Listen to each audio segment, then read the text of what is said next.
Ibnu Umar radhiyallahu anhu. Kata dia bahawasanya Rasulullah sallallahu alaihi wasallam telah membuat cincin daripada emas. Di peringkat awal Nabi sallallahu alaihi wasallam memerintahkan para sahabat untuk membuatkan cincin kepada baginda daripada emas. Asal usul Nabi suruh sahabat buat cincin untuk Nabi ni, iaitulah apabila sahabat bagi tahu apabila Nabi sallallahu alaihi wasallam mula hendak berdakwah kepada raja-raja yang ajam, bukan dari kalangan orang Arab. Lalu sahabat bagi tahu kepada Rasulullah, ya Rasulullah, sesungguhnya raja-raja selain daripada Arab ni mereka tidak akan membaca surat dari mana-mana pemimpin melainkan kena ada cop.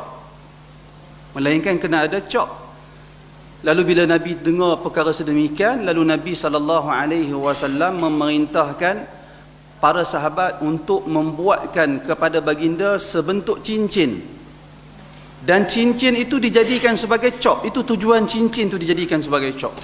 Itu tujuan Rasulullah memakai cincin, menyebut Muhammad satu baris, Rasul satu baris, Allah satu baris. Dan para ulama berbeza pandangan. Ramai di kalangan ulama yang berpandangan tulisan itu dia bermula dari bawah, Muhammad, Rasul, Allah. Kata mereka kerana ta'adduban, kerana Nabi SAW beradab dengan Allah Subhanahu Wa Taala, sehingga tidak ditulis nama baginda di atas nama Allah.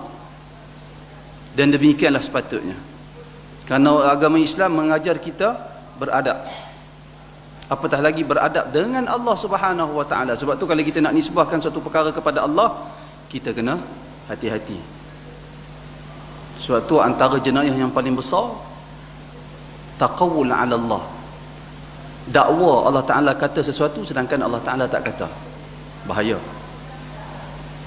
boleh menjadikan seseorang itu kufur. Allah Ta'ala tak kata, dia kata Allah Ta'ala kata. Itu bahaya tu. Orang yang melakukan pendustaan atas nama Allah Subhanahu Wa Ta'ala. Sebahagian ulama kata tulisan yang diukir di cincin Rasulullah, Muhammad, Rasul, Allah. Muhammad di bawah, Rasul tengah-tengah, Allah di atas. Akan tetapi Al-Imam Ibnu Hajar Al-Asqalani rahimahullah, dia macam tolak benda tu. Bukan dia tolak, dia kata lam ara fihi tasrih, lam ara tasrih bidzalik, lam ara at-tasrih bidzalik. Kata Ibnu Hajar di dalam Fathul Bari, dia kata aku tak nampak ada sesuatu penjelasan tentang perkara itu. Tak ada satu hadis pun yang ada menjelaskan secara jelas, ada menyatakan secara jelas susunan tulisan tu Rasul Muhammad, Rasul Allah, tak ada. Bahkan berdasarkan riwayat daripada Al-Ismaili, kata Imam Ibn Hajar, zahir riwayat itu zahir, tak sebut secara jelas, tetapi zahir lafaz menunjukkan susunan dia Muhammad, Rasul, Allah. Kata Imam Ibn Hajar Al-Asqalani rahimahullah. Benda tu menunjukkan kepada kita ulama tak sepakat cincin Rasulullah tu susunan dia macam mana, tak sepakat. Kerana itu kita kena tahu, kalau ada mana-mana negara ataupun negara kita ni buat pameran cincin, kita kena tahu pameran apa artifak Rasulullah lah, apa-apa semua, mereka itu bukan pasti, itu bukan cincin yang sebenar, tetapi dia merupakan replika, dibuat berdasarkan apa yang dibaca dari kitab-kitab, dan sebahagian tak sepakat. Itu kena tahu. Kita dah para ulama menyatakan kita boleh mengambil berkat daripada apa-apa bahan perkara yang datang dari tubuh Nabi Muhammad, termasuk cincin Nabi Muhammad, kalau pasti cincin tu dari cincin Nabi Muhammad sallallahu alaihi wasallam. Tetapi masalah dia, cincin yang Nabi pakai ni dia dibuat daripada perak. Mula-mula Nabi buat daripada emas, tapi Nabi buang. Kita tengok hadis ni, Nabi buang, kemudian Nabi buat daripada perak. Keseluruhannya perak. Cincin Nabi bila Rasulullah wafat, cincin itu diambil dan dipakai oleh Abu Bakar As-Siddiq radhiyallahu anhu sebagai khalifah Rasulullah, pengganti Rasulullah. Lalu dia mewarisi cincin Rasulullah. Apabila Abu Bakar As-Siddiq meninggal dunia, cincin itu dipakai oleh Umar bin Al-Khattab, kerana Umar merupakan khalifati Rasulullah, pengganti kepada pengganti Rasulullah. Lalu Umar pakai cincin tersebut, sehinggalah Umar dibunuh oleh Abu Lu'lu'ah Al-Majusi. Bila Umar dibunuh, meninggal Umar bin Al-Khattab, Allah Ta'ala redha kepada mereka Abu Bakar dan Umar, cincin tu dapat kat siapa? Dapat kepada Uthman ibn Affan radhiyallahu anhu, kerana Uthman pengganti khalifah, pengganti kepada pengganti Rasulullah sallallahu alaihi wasallam. Pakailah Uthman ibn Affan cincin Rasulullah tersebut selama 6 tahun.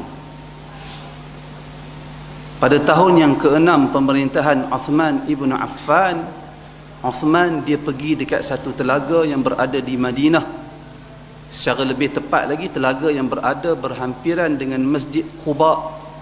Telaga itu bernama Bi'ru Aris, Telaga Aris. Alif, Ra, Ya, Sin. Telaga Aris. Telaga Aris ni kedudukan dia dekat dengan Masjid Quba. Dia berada di sebelah utara barat. Sebelah arah apa tu? Belah barat tetapi nak ke utara. Dalam geografi kita belajar apa? Ustaz tak ingat dah, lama dah tinggal subjek tu. Tenggara ke, timur laut ke, barat daya ke, barat laut pun Ustaz tak ingat. Utara dan dia sebelah barat. Utara barat. Tak ingat dah nama apa. Siapa ingat? Ha? Barat daya? Kalau betul barat daya lah. Barat sebelah utara. Jadi sebelah barat daya. Kalau betul barat daya lah. Maksud dia belah utara dan barat.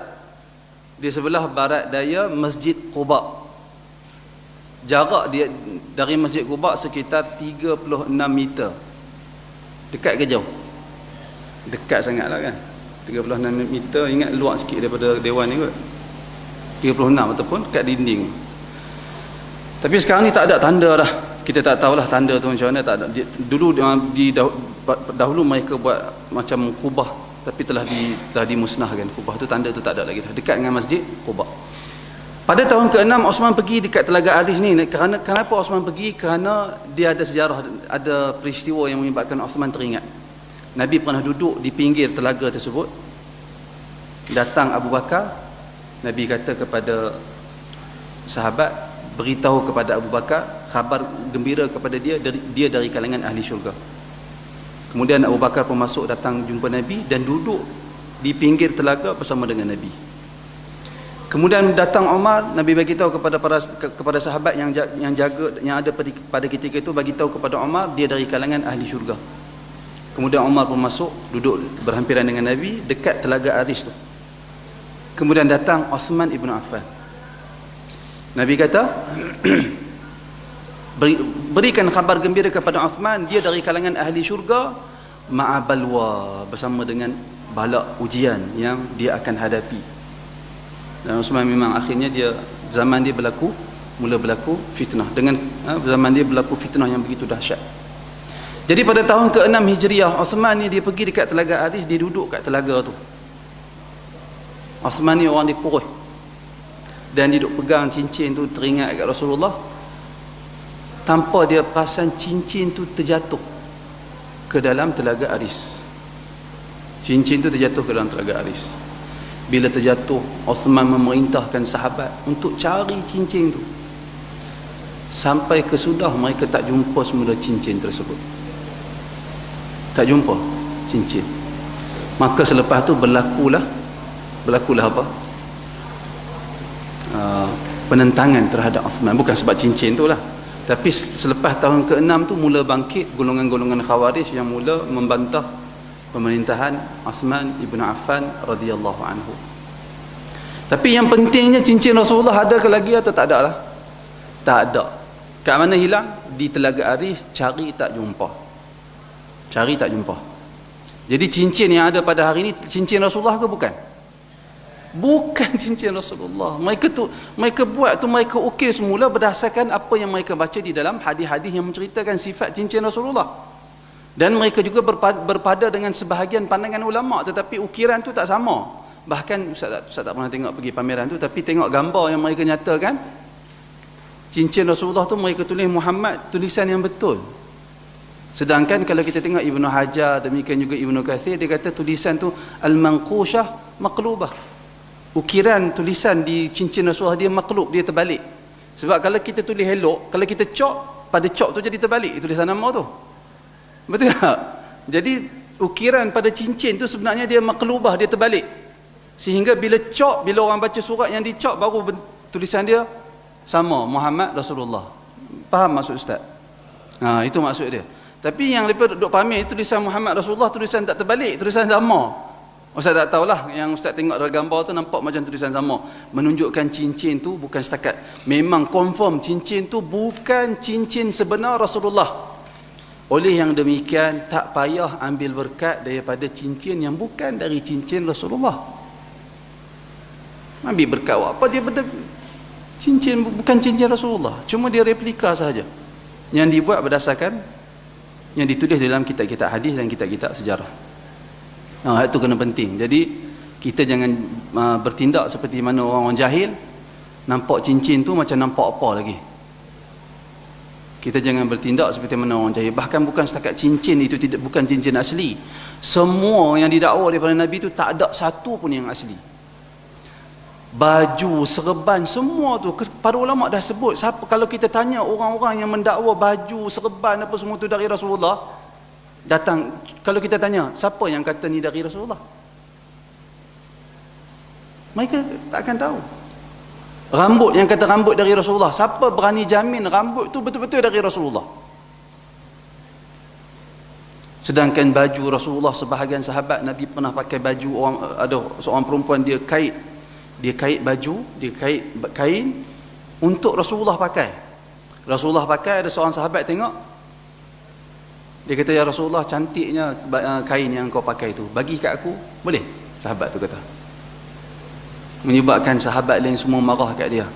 Bukankah kamu dah tahu Rasulullah bila orang minta, Rasulullah takkan halang, melainkan Rasulullah akan beri. Lalu Rasulullah beri kain tu kepada sahabat tersebut. Bila orang marah kat sahabat tu kata, kamu semua tak tahu, aku minta kat Rasulullah bukan aku nak pakai, tapi aku nak simpan untuk dijadikan kain kafan untuk aku.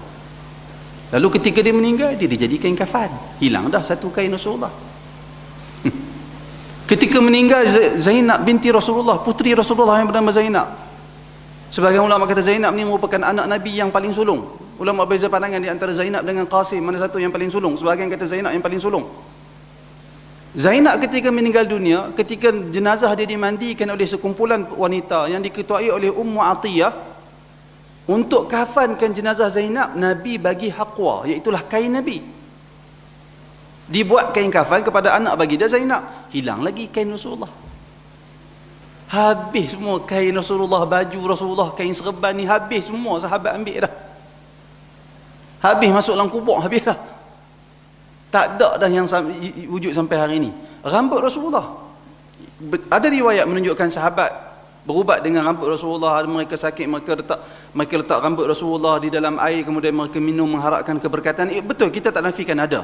Tetapi mana kita nak jamin rambut yang ada pada hari ini adalah rambut Rasulullah? Siapa boleh jamin? Sedangkan pernah berlaku banjir besar di Madinah, berlaku fitnah di Madinah, pernah berlaku peperangan dalam Madinah. Terbunuhnya ramai orang dalam Madinah. Peperangan berlaku. Pernah berlaku peristiwa yang begitu dahsyat, iaitulah terbit api yang begitu besar menyala tinggi dari Madinah sehingga cahaya api itu menampakkan tengkuk unta yang berada di Syam. Besar. Ustaz tak ingat peristiwa itu berlaku pada tahun berapa, tapi disebut dalam hadis-hadis yang sahih di antara tanda-tanda kiamat yang berlaku. Jadi semua fitnah-fitnah yang berlaku, peperangan, serangan golongan Tatar ke atas kerajaan Islam, semua tu sehingga tak dapat dipastikan mana satu, tak ada riwayat, tak ada satu bukti yang kukuh yang menandakan rambut, janggut semua yang didakwa dari Rasulullah itu benar-benar dari Rasulullah sallallahu alaihi wasallam. Jadi bagi orang yang mengaji, bila dia pergi pameran tu, dia jangan bertindak seperti mana tindakan orang jahil. Dia jumpa janggut, dia nampak, dia macam cium, lebih daripada Al-Quran lagi dia buat. Sebut nama Allah, dia tak bergetar, tak teriak pun. Sedangkan sifat orang yang beriman tu, bila sebut nama Allah, wajilat qulubuhum, gementar hati mereka. Tapi tengok janggut Rasulullah, ketak, teriak. Hampa ni Tuhan, hampa ni Allah ke Rasulullah? Bahaya benda ni. Apatah lagi, malang lagi apabila benda yang didakwa dari Rasulullah tu bukan yang sebenarnya dari Rasulullah sallallahu alaihi wasallam. Kita pergi tengok sekadar kita nak tahu macam mana bentuk, tapi kita tahu perkara itu bukan barang Rasulullah sallallahu alaihi wasallam. Nah. Baik.